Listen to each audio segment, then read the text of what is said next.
La semana pasada estábamos viendo con el hermano la iglesia metodista. Luego me comentó que faltó un punto que no se terminó y vamos a terminarlo hoy. Pero vamos a hacer un repaso de todo lo que vimos la semana pasada. Ya el hermano Héctor ya lo ha explicado. Sin embargo, vamos a hacer un repaso acerca de la iglesia metodista. La iglesia metodista es fundada por John Wesley. Él nace un 17 de junio de 1703 y muere un 2 de marzo de 1791. Él fue un clérigo anglicano y teólogo cristiano. Él es considerado como el fundador de la iglesia metodista. Él era de paz, su padre de Wesley era predicador y su madre de él dice en su biografía que siempre le enseñaba a su hijo a que cada vez que despertaba le leía un salmo o le leía una parte de las escrituras. Dice igual que desde pequeño siempre le enseñó el alfabeto griego. Dice que John Wesley aprendió griego gracias a su mamá que desde pequeño le fue enseñando.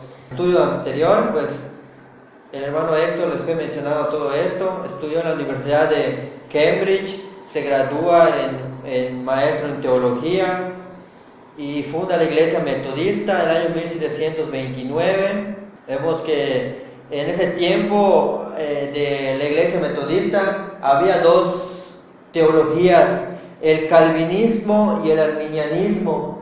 En ese entonces Juan Calvino, con la doctrina de la doctrina de Tulip, los 5 puntos del calvinismo, y Jacobo Arminio. Aquel Jacobo Arminio es aquel personaje que él decía que la salvación se puede perder y que existe el libre albedrío y que Cristo murió por todos los seres humanos. Sin embargo, Juan Calvino, él decía, no existe el libre albedrío, la salvación no se puede perder y Cristo solamente murió por algunos de los escogidos. Esos dos personajes en la historia chocaron mucho en cuanto a estos puntos.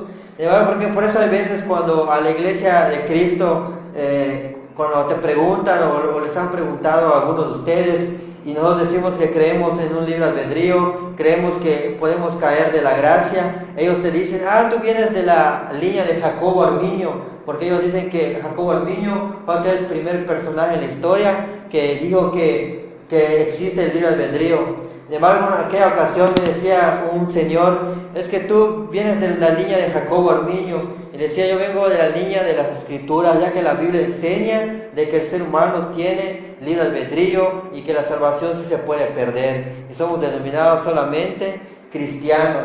Sin embargo, igual vemos como uno de sus discípulos de John Wesley, este señor, empieza a leer sus escritos de Juan Calvino y se va confundiendo y dice y agarra la doctrina de la predestinación. Y en ese entonces John Wesley, que él estaba predicando del arrepentimiento, de la fe sola, él le dice a este señor, a su discípulo, para que lo tengan entre un debate entre ellos. Sin embargo, este señor, Whitfield, él dice que no se da el debate con Wesley, él se va a otra ciudad y no se logra completar ese debate. Sin embargo, John Wesley hace un estudio en cuanto a la doctrina de la predestinación y lo fue predicando durante unos años, y porque la iglesia metodista, él creía que existía el libre albedrío y que la salvación sí se podía perder, no como enseñaba Juan Calvino. Entonces vemos cómo esas dos ramas chocaron por mucho tiempo. Igual el hermano Héctor les fue mencionando qué creen los metodistas. Ellos tienen un libro de disciplina y dentro de ese libro de disciplina está la confesión de su fe. Igual solamente lo estamos recordando porque eso ya lo han visto la semana pasada. El bautismo de infantes, el juicio divino, la Trinidad, el hombre tiene el libre albedrío, la tradición, son todo lo que ellos creen, la existencia del purgatorio, rechazan la doctrina de la predestinación, los sacramentos, la Eucaristía y todo ello. Creen en la santificación, en las escrituras como inspiradas. Entonces Wesley murió siendo él anglicano. Su pensamiento de Wesley fue como el pensamiento de Lutero. ¿Qué dijo Lutero? Mi pensamiento nunca era fundar otra iglesia, sino reformar la iglesia católica. Lo mismo dijo John Wesley: mi pensamiento nunca fue salir de la iglesia anglicana, sino reformar la iglesia anglicana. Él murió siendo anglicano, John Wesley. Sin embargo, por varias circunstancias, aparece que él es el fundador de la iglesia metodista. Sin embargo, él dice, antes de morir, escribe un último libro, Wesley, y dice él: yo soy anglicano 100%, y según la su biografía dice que murió bajo el rito anglicano.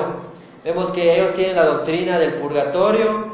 Anteriormente estudiábamos que esta doctrina era una doctrina pagana de Platón, que la cristianiza San Agustín de Hipona, y luego se lo da al Papa que estaba en ese entonces, el Papa Gregorio el Grande, y se dogmatiza aquella doctrina del purgatorio.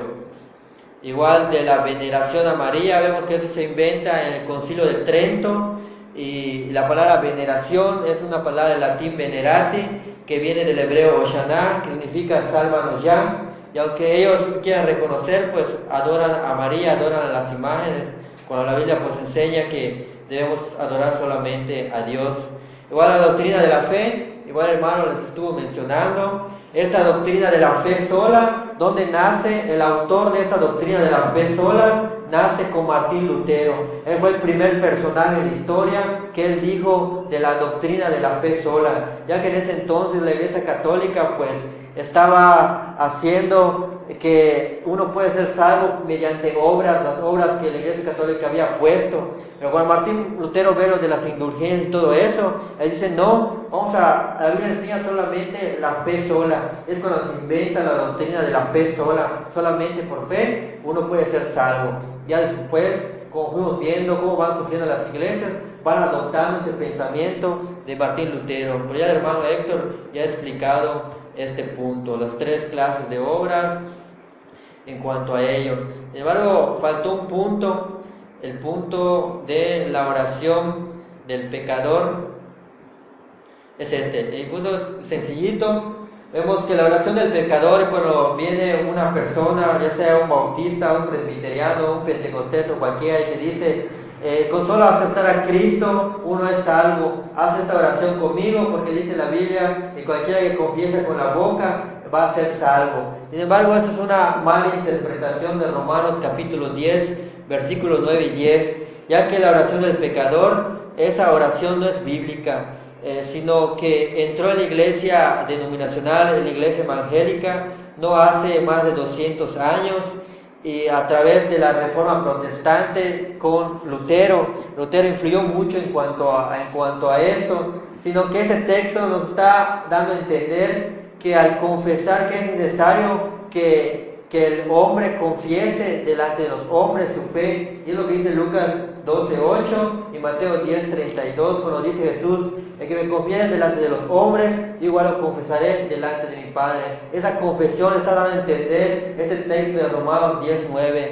En ningún lado de la Biblia vas a encontrar que dice que tienes que hacer una oración y Dios te va a escribir en el libro de la vida. Ellos dicen: repite esto conmigo: Padre eterno que estás en el cielo, te dice, en esta hora te acepto como mi único y salvador, escribe mi nombre en el libro de la vida y ayúdame a seguir perseverando, a encontrar una iglesia fiel. Entonces todo eso es una mala interpretación que nació de la Reforma Protestante.